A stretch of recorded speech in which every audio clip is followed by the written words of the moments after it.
All right, Shalom. I'm going to give all praise, honor, and glory to Yahweh, Bashim Yahushua, Bashim Rakah Hakwadash, double honors to the apostles of GMS, and the sincere Shalom to the brothers out here pushing this truth and sincerity.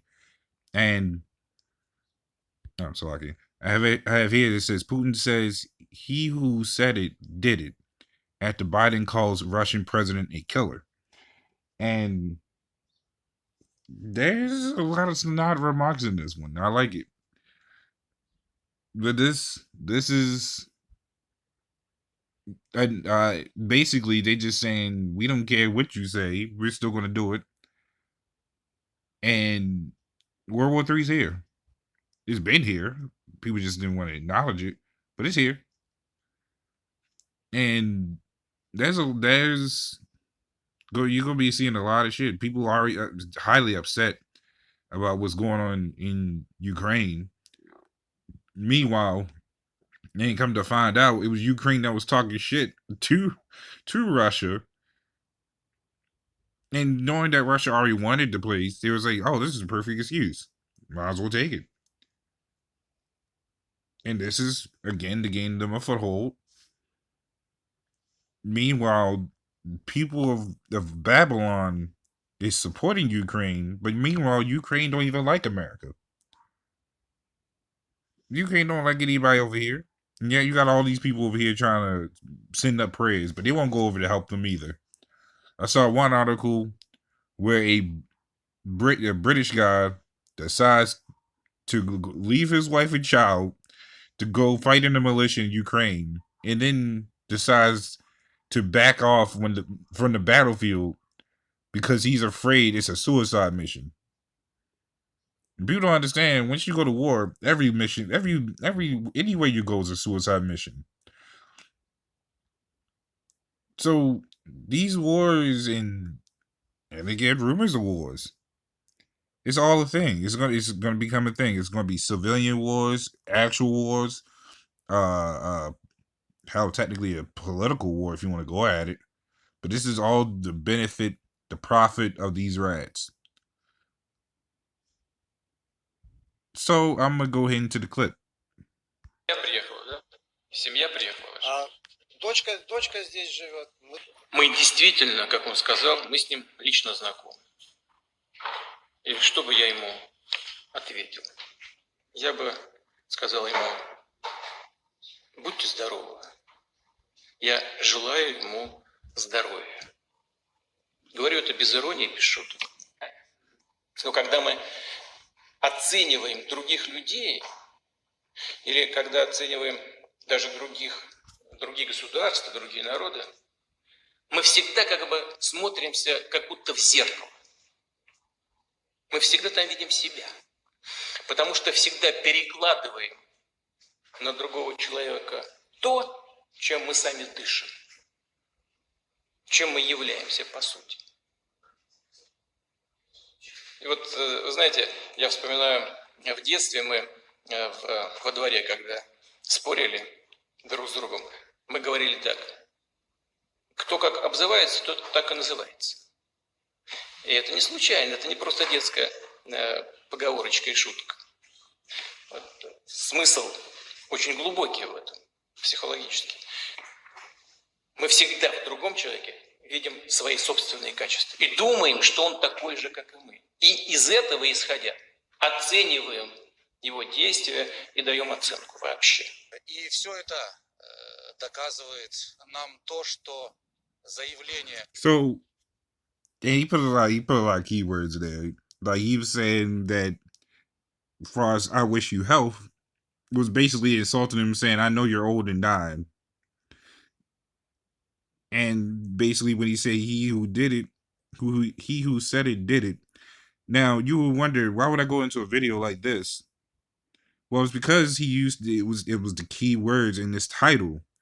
Putin says he who said it did it after Biden calls the Russian president, here's the key word, a killer. So you mean to tell me that Babylon hasn't gone anywhere, hasn't started any wars, hasn't started any wars?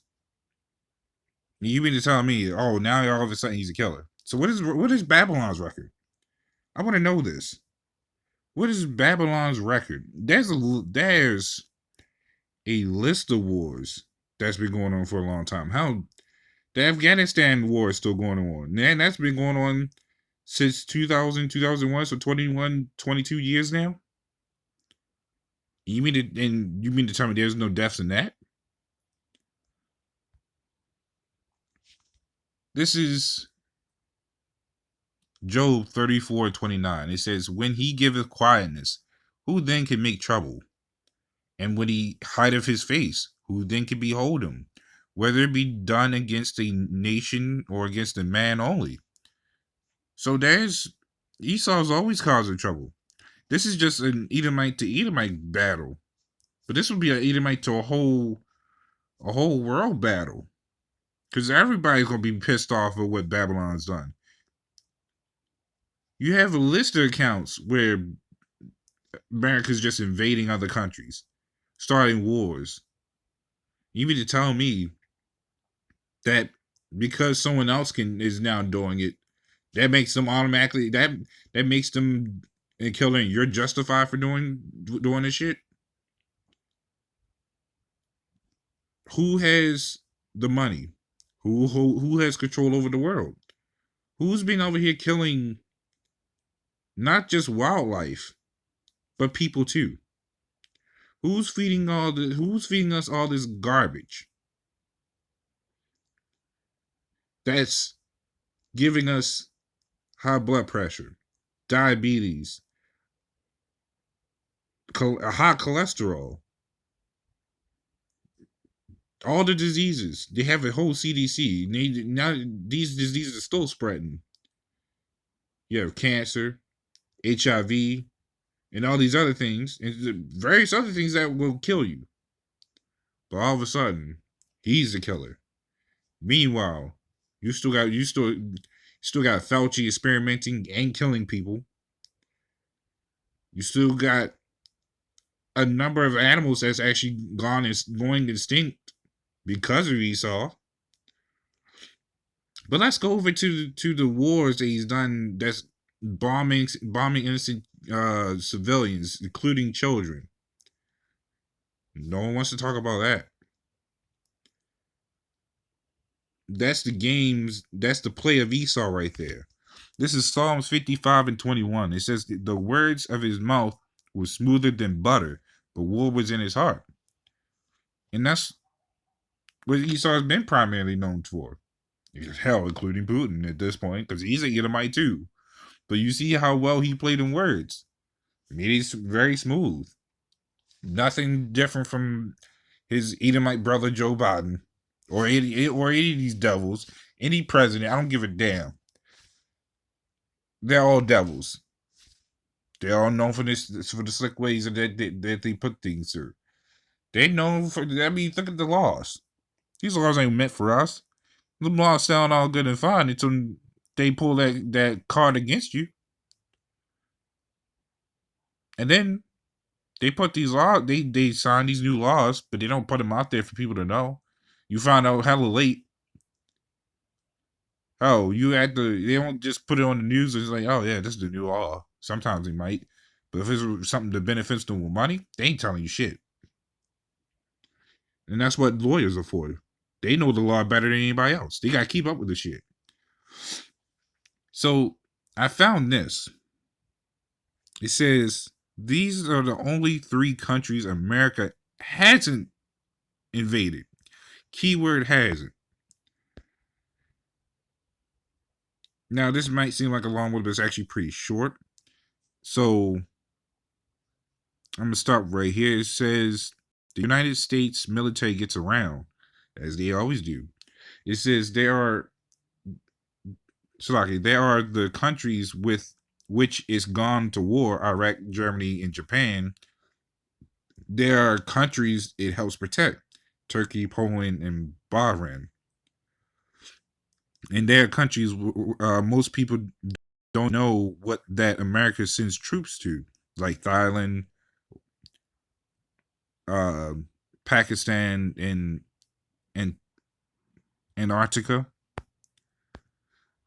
It says there are so many countries In fact, there are only 3 countries in the world America hasn't invaded or has never seen a U.S. military presence. Andorra, I believe that's Bhutan or something like that.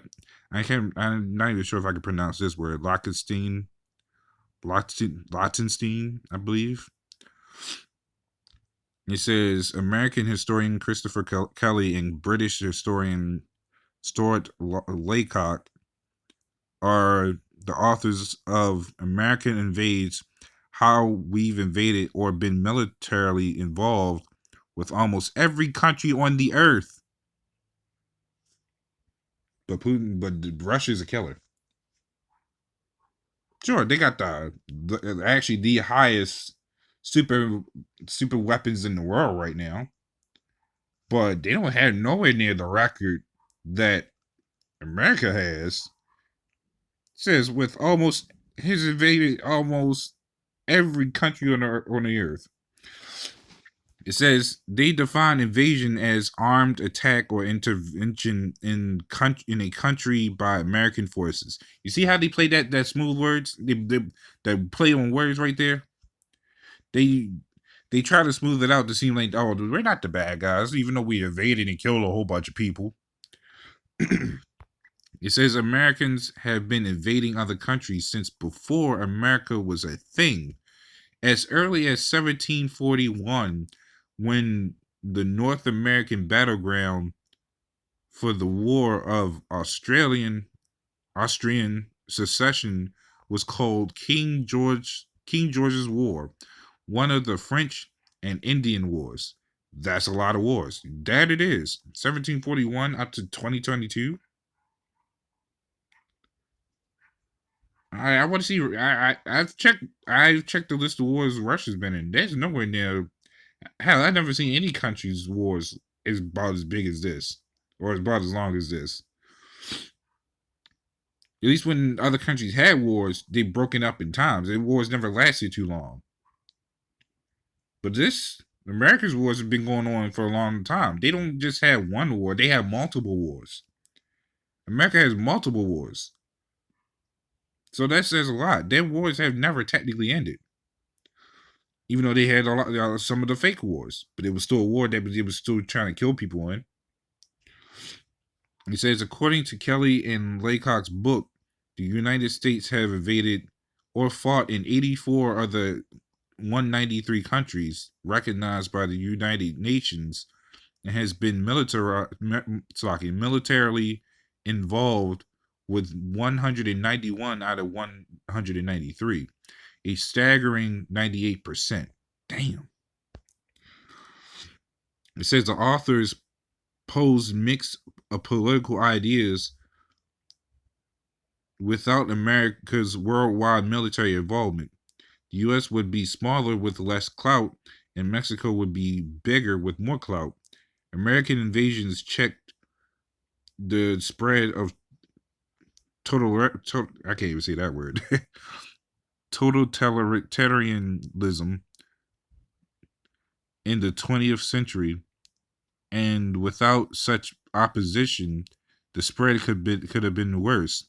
Finally, despite the image of an imperial United States, only America can meet some of the transnational challenges faced by the world in the 21st century. Now, here's the catcher with these 3. It says a tiny landlocked country of Andorra is parliamentary democratic hierarchy. Damn, they like to put some big ass words here, or some fancy words. It says run by 2 princes, which should be easy for Gen Xers to remember. It says Honduras has no standing army. Instead, they have a militia ready to take arms if necessary. Since they are landlocked, they have no navy. Still, they were the longest combatant of World War I, technically remaining at war with Germany until 1958. It says Bhutan, I believe I'm saying it right, is also landlocked between 2 countries. Unlike Andorra, the countries surrounding Bhutan would probably roll over the tiny country in the event of a war. Bhutan's 16,000 strong army is trained by the Indian Army, and the country has no navy or air force. Damn. Now, here's the last one. It says, this is Liechtenstein. It says this little principality is locked between Australia and Switzerland. At just 62 square miles, one of the reasons America has never been here is that they might have trouble finding it on a map, just like 2 U.S. Marines famously did. They missed Liechtenstein and hit Germany instead. So, from all of this, especially given that the was like, hey, we done missed a few of these, but it's probably primarily goes back to they just didn't have the resource that Babylon wanted, but they still have control of the whole world. So if they missed like 3 countries, I don't give a shit. It's where they want the resource in the world, the power plays of these strongholds. Once they have control of the strongholds, these little countries don't mean that shit. Don't mean shit to them like that. But they have invaded. There's only, as far as they're saying, there's only been 3 places America has not invaded. This is Micah 2:1. It says, "Woe to them that devise iniquity and work evil upon their beds. When the morning is light, they practice it, because it is in the power of their hand." So this is what Esau's done. Like I said, if he missed 3 little countries, who gives a shit? I got 98% of the resources, and I don't care. I'm gonna keep funding wars. I'm gonna keep getting them started. Hell, he probably even fund a little bit of them to get them started in the war, because apparently one of them had a hand or a little bit of a part in World War I. So they had some fundings between them too. I would not be surprised. So either way, and it says woe to them, it means destruction to them. Esau's, them rats, they're gonna get what's coming to them, along with all these other countries, all these other kingdoms, strongholds, footholds. They all gonna take it down, because once these rats fall, everybody else collapse, because they're gonna see that fear of this place.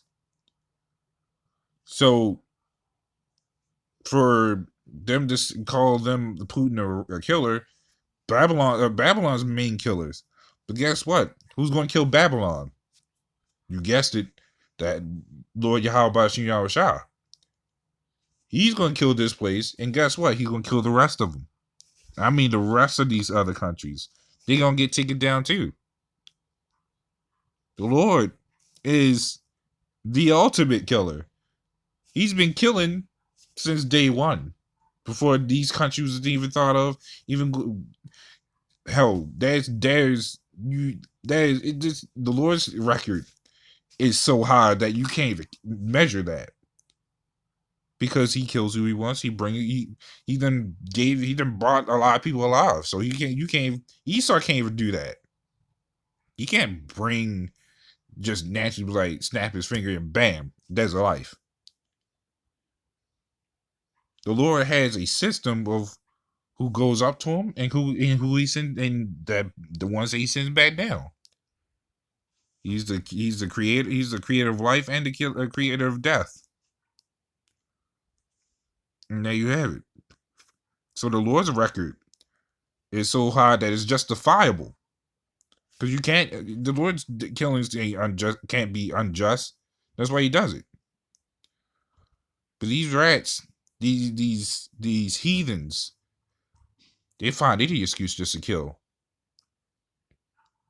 to conquer, and it's all wickedly too. But the Lord has them. The Lord has all these bastards.